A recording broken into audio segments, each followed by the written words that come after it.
রাসূল সাল্লাল্লাহু আলাইহি ওয়াসাল্লাম বলেন, মান ক্বারা আয়াতাল কুরসি দুবরা কুল্লি সালাতিন মাকতুবা, তোমাদের মাঝে থেকে কেউ যদি 5 ওয়াক্ত ফরজ সালাত শেষে নিয়মিত আল্লাহু লা ইলাহা ইল্লা হুয়াল হাইয়ুল কাইয়্যুম এই আয়াতটি তেলাওয়াত করতে পারে, আয়াতুল কুরসি তেলাওয়াত করতে পারে, তাহলে তার মাঝে আর জান্নাতের মাঝে দূরত্ব হচ্ছে তার মৃত্যু। বুঝাতে পারলাম কি? লাম ইয়ামনাহু মিন দুখুলিল জান্নাতি ইল্লা আল মাউত, বাক্যের দিকে লক্ষ্য করে রাসূল সাল্লাল্লাহু আলাইহি ওয়াসাল্লাম বলেন লাম ইয়ামনাহু মিন দুখুলিল জান্নাহ, ওকে জান্নাতে ঢোকা থেকে বাধা দিয়ে রেখেছে। ও যে জান্নাতে প্রবেশ করতে পারছেন না এই জন্য যে সে এখনো দুনিয়াতে জীবিত আছে। ও মরে গেলে জান্নাতে চলে যাবে যে ব্যক্তি 5 ওয়াক্ত সালাতের শেষে আয়াতুল কুরসি নিয়মিত তেলাওয়াত করে। একজন সাহাবী এসে রাসূল সাল্লাল্লাহু আলাইহি ওয়াসাল্লামকে জিজ্ঞাসা করলেন, ইয়া রাসূলুল্লাহ ইন্নী উহিব্বু হাযিহিস সূরা কুল হুয়াল্লাহু আহাদ, হে আল্লাহর রাসূল আমি এই সূরাটিকে ভালোবাসি, কুল হুয়াল্লাহু আহাদ আল্লাহুস সামাদ, এই সূরাটিকে আমি ভালোবাসি। তখন রাসূল সাল্লাল্লাহু আলাইহি ওয়াসাল্লাম বলেন, ইন্না হুব্বাকা ইয়্যাহা আদখালাকাল জান্নাহ, এই সূরার প্রতি ভালোবাসা তোমাকে জান্নাতে পৌঁছাবে। এর নাম হচ্ছে কোরআনের মর্যাদা, এর নাম হচ্ছে কোরআনের শক্তি, এর নাম হচ্ছে কোরআনের সম্মান। কোরআন এতটা সম্মানী, এতটা ক্ষমতাশীল যে এই আসমান ও জমিনের মাঝে নয়, পূর্ণ সৃষ্টিকুলের মাঝে সবচেয়ে শ্রেষ্ঠ ব্যক্তি, সবচেয়ে মর্যাদাবান ব্যক্তি মহান রব্বুল আলামিনের রাসূল, মহান রব্বুল আলামিনের নবী কোরআনুল কারীমের মাধ্যমে আল্লাহ রব্বুল আলামিনের কাছে পানাহ চাচ্ছেন। বিপদে পড়ে তিনি কোরআনুল কারীম তেলাওয়াত করে পানাহ চাচ্ছেন।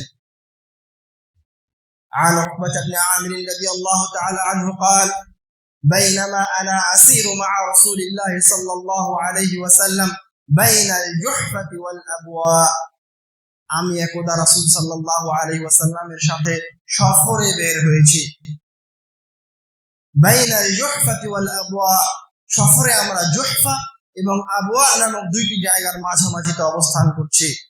ইয গাশিয়াতনা রিহুন ওয়া যুলমাতুন শাদীদা, এর মতো অবস্থায় ভয়ঙ্কর পরিবেশ সৃষ্টি হলো, জোরে ঝড় সৃষ্টি হলো, এমন ঝড় আসলো যে চতুর্দিকে অন্ধকার হয়ে গেল। فجعل رسول الله صلى الله عليه وسلم يتعوذ بأعوذ برب الفلق وأعوذ برب الناس, এই ভয়ঙ্কর পরিবেশ যখন সৃষ্টি হলো তখন স্বয়ং রাসূল নিজে আল্লাহ রাব্বুল আলামিনের নিকটে সূরা ফালাক আর সূরা নাস পড়ে আশ্রয় প্রার্থনা করছে রাসূল। আর তার সঙ্গে উকবাকে বলছে, ইয়া উকবা তাআওয়াজ বিহিমা, হে উকবা তুমিও এই দুইটি সূরা তেলাওয়াত করে মহান আল্লাহ রাব্বুল আলামিনের নিকটে পানাহ চাও। ফামা তাআওয়াযা মুতাআওযিযুন বিমিসলিহিমা, কেননা কেউ যদি বিপদ থেকে আশ্রয় পেতে চায় তাহলে এই দুইটি সূরার চেয়ে শক্তিশালী কোনো সূরা নেই। এর চেয়ে কঠিন হাদিস আপনাদের শোনাই। عن عائشة رضي الله تعالى عنها قالت كان رسول الله صلى الله عليه وسلم إذا مرض أحد من أهله, عائشة رضي الله تعالى عنها থেকে বর্ণিত তিনি বলেন রাসূল সাল্লাল্লাহু আলাইহি ওয়াসাল্লামের পরিবারের কোন সদস্য অসুস্থ হলে নাফাসা আলাইহি বিল মুআউযাতাইন, রাসূলের পরিবারের কেউ অসুস্থ হলে রাসূল সাল্লাল্লাহু আলাইহি ওয়াসাল্লাম তাকে মুআউযাতাইন সূরা নাস সূরা ফালাক পড়ে ফু দিতেন।